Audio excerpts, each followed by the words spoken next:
This video presents a serious probation revocation hearing involving Fernando Carmona III, where the consequences of repeated violations are brought before the judge in a formal and intense setting. The case begins with Carmona appearing before the court after being placed on 10 years of deferred adjudication for aggravated robbery. What was originally given as a second chance has now come under review due to multiple and significant breaches of his probation conditions. The hearing quickly establishes a tense atmosphere as the judge reviews the motion to revoke and proceed with adjudication. One of the key issues discussed is Carmona's failure to comply with basic supervision requirements. He admits to not reporting to his supervision officer for an extended period, lasting from January through October 2025. This prolonged absence from supervision becomes a major factor in the proceedings. Alongside this, the record shows additional new offenses, including failure to identify himself as a fugitive and evading arrest. These violations further strengthen the state's argument that probation conditions were not followed and that public safety concerns remain unresolved. During the hearing, Carmona is given an opportunity to explain his actions. He references personal hardships, including emotional distress linked to family issues and a miscarriage, attempting to provide context for his behavior. His defense also highlights his young age, just 23, and argues that he still has the potential for rehabilitation and positive change if given another chance under supervision. Despite these arguments, the judge carefully evaluates his history of noncompliance. The repeated nature of the violations, combined with new criminal conduct, plays a critical role in the final decision. The judge ultimately determines that continued probation is no longer appropriate given the pattern of behavior and lack of accountability. As a result, the motion to revoke is granted, and Carmona is formally sentenced to 14 years in prison.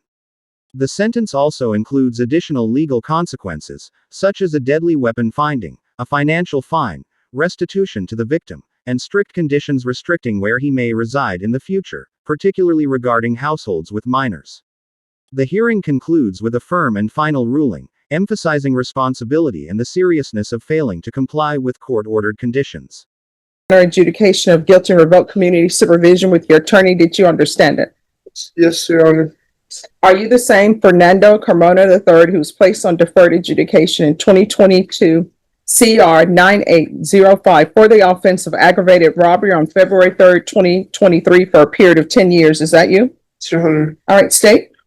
On state's first amended motion. Oh, I'm so sorry. And also, did you review the first amended motion with your attorney? Yes, Your Honor. All right, you may proceed.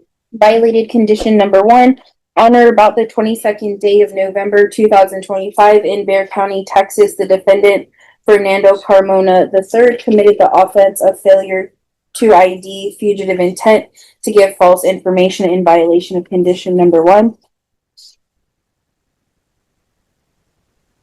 All right, to that, how do you plead? True or not true? True. Violated condition number 1. On or about the 22nd day of November 2025 in Bexar County, Texas, the defendant, Fernando Carmona III, committed the offense of evading arrest detention in violation of condition number 1. How do you plead to that? True. Violated condition number 4. In Bexar County, Texas, the defendant, Fernando Carmona III, did then and there fail to report to the supervision officer as directed for the months of January, February, March, April, May, June, July, August, September, and October 2025 in violation of condition number 4. How do you plead to that? True or not true? True. And finally, violated condition number 4. In Bexar County, Texas, the defendant, Fernando Carmona III, did then and there fail to report to the supervision officer as directed for the months of January, February, March, April, May, June, July, August, September, October, November, and December of 2024 in violation of condition number 4. How do you plead to that? True or not true? True, Your Honor. State will waive the remaining. Any objections to the waivers? No, Judge. None, Judge. All right. Did you understand by pleading true to violations 1, 1, 4, and 4, the court could find it true, grant the motion, find you guilty, and sentence you up to life in prison Yes, Your Honor. and up to a $10,000 fine? Did you understand? Yes, Your Honor. Knowing that, do you still wish to plead true to violations 1, 1, 4, and 4? Yes, Your Honor. Court will find 1, 1, and 4 true. Is there a proposed agreement?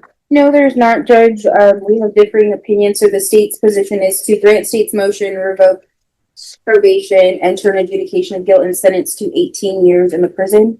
All right, so I need a trial court certification. I don't have one. Judge, I actually have one right here. I went over with it. He's, my client's a little emotional at the moment and didn't want to sign it. We're willing to stipulate on the record if perhaps that that I have gone over his, the certification of his rights to appeal. And I've explained to him that any actions that you take here today, technically he would have the right to appeal, but he cannot appeal his underlying case. All right, did you not want to sign the trial court certification of defendant's rights to appeal? Yes. It's oh, okay. You'll sign it? Okay. We'll have it signed right now, Judge. Right.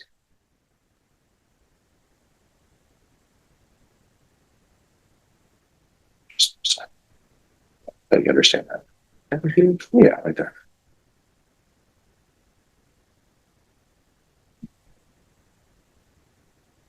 And so, Judge, we're going to go ahead and tender that certification of right of appeal. All right, so the state is asking for revocation for 18 years. Defense, do you have any witnesses?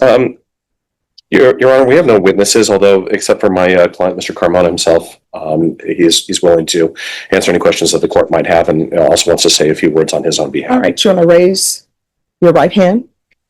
Do you solemnly swear or affirm the testimony you give will be the truth and nothing but the truth, so help you God? Yes, Your Honor. All right, you can lower your hand, state your name for the record. Fernando Carmona. All right, let's get to the crux of things. Why did you never report? I was going through a lot at the time. I had a miscarriage with my girlfriend, and then my daughter's mom wasn't letting me see my daughter that I have right now, and I started taking a lot of drugs, and I just let time pass, and I wasn't really in the right state of mind. But you were in the right state of mind to commit new offenses. I had just panicked whenever I saw cops, and I just tried to run. Here's the thing. I don't think that you're a good candidate for probation. I understand that. And the reason being is because you were given a chance at probation. Sure. And I'm sure it was because of your age. The state recommended for you to have deferred adjudication. And when they did that, they took into consideration 3 cases. Yes, Your Honor. And so you're not a good candidate for probation. Have you done anything while you've been on probation? I tried to report for the first time, but then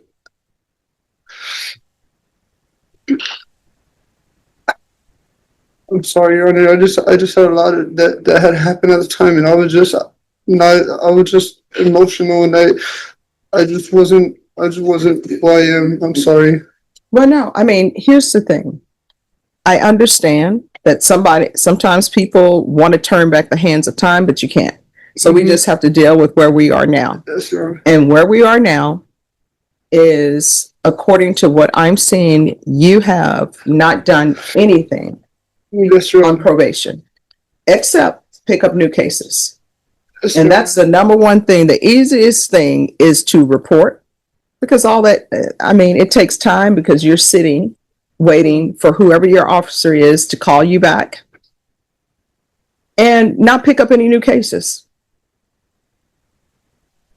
You know, when people say, well, I don't belong to a gang, I don't pick up new cases, I pay my child support, it's always, you want a cookie for that? Because everybody does that. Honor. Like, you shouldn't get kudos because you pay child support, right? Yes, Your Honor. And you're telling me that the mother of your other child didn't want you to see that child? Mm-hmm. Well, I mean, you come to her on probation for aggravated robbery.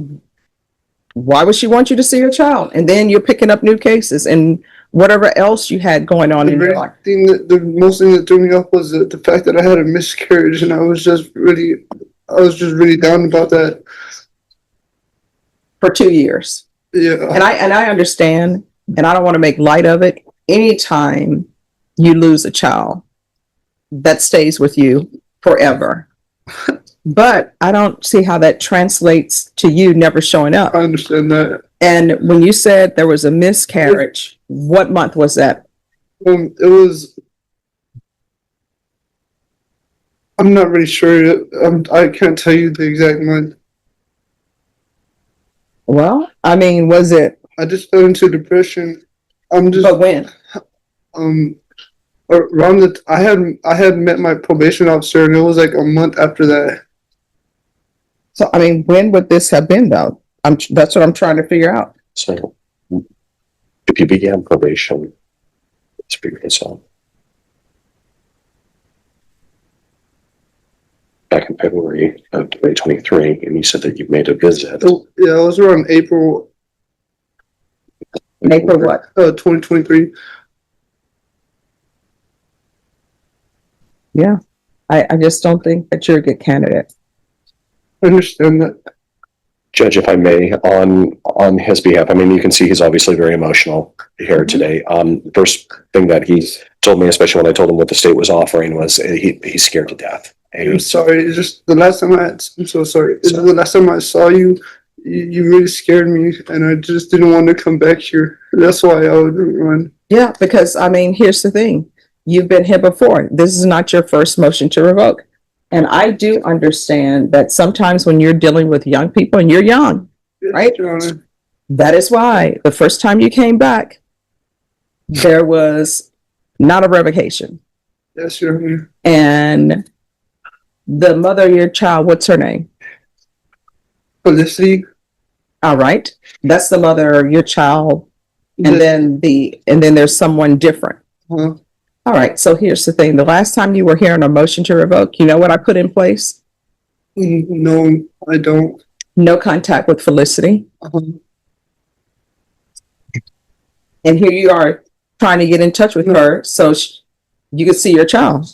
The last time you were here, there was to be no contact Yes. with Felicity. No, it was my sister that was trying to like get her so that I could see her. Okay. Yeah. Because I have nowhere to be or anywhere to live, and my sister had a house, and she just told me that she'll be able to take my daughter in so that I could see her. Mhm. I wasn't contacting Felicity. I just don't think you're a good candidate for probation. Judge, if it would please the court, Mr. Carmona, who has been in touch with me pretty extensively, both in person and through his girlfriend, has prepared a letter for the courts that Any objection? no objection. It's just a heartfelt something. He's, as you can tell, Mr. Carmona doesn't really do. Thank you. So, Mr. Carmona, you've been on probation since 2023 Yes, Your Honor. and you haven't done anything. The only thing you've done is not report and pick up new charges. Yes. I don't think you're a good candidate for probation. So I'm going to grant the motion and I'm going to find you guilty. The only question is as it relates to length of time. Judge, with regards to the length of time, again, we would ask that the court please take into consideration Mr. Carmona's age, as Your Honor has already risen. I'm sorry, I'm getting over a cold. My mind is still a little bit in flux here.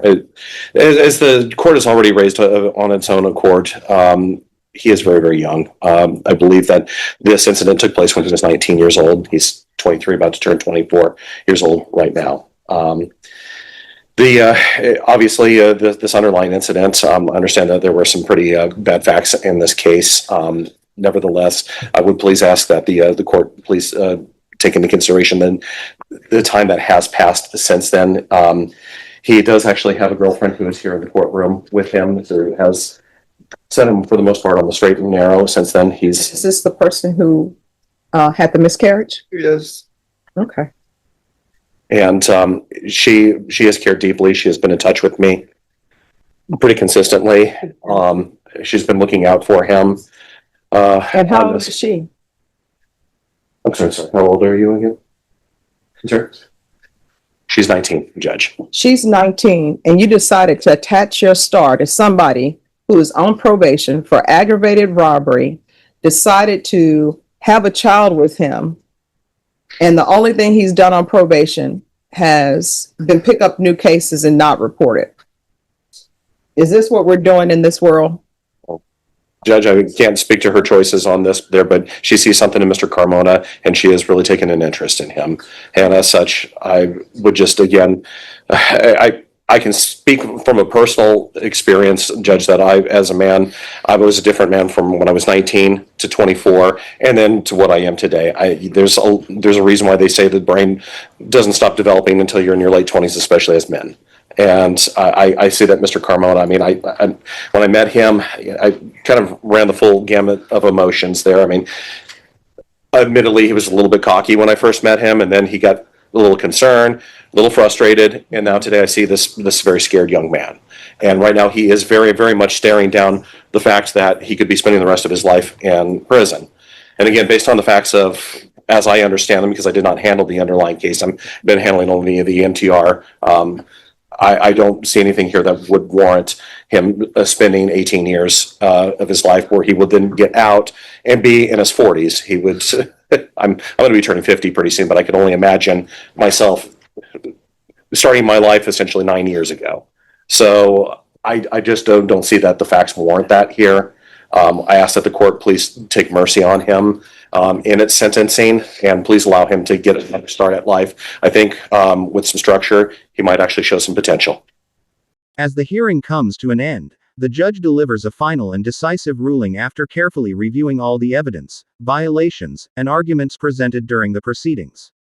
Despite the defense's efforts to highlight personal struggles and the possibility of rehabilitation, the court focuses on the repeated failures to comply with supervision requirements and the seriousness of the new offenses committed while on probation.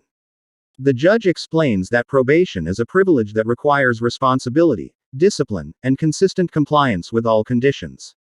In this case, the defendant's extended failure to report to his supervision officer for several months, along with additional criminal behavior, demonstrates a clear pattern of disregard for those conditions. Because of this, the court determines that continued supervision in the community is no longer appropriate. Before announcing the final decision, the judge acknowledges the emotional circumstances mentioned during the hearing, including family-related hardships and personal challenges. However, it is emphasized that while such factors may provide context, they do not excuse repeated violations or new offenses committed during the probation period. The focus remains on accountability and the need to ensure that court-ordered conditions are respected. After weighing all factors, the judge revokes the previously granted probation and proceeds with sentencing. A significant prison term is imposed, reflecting the seriousness of the original offense and the violations that followed.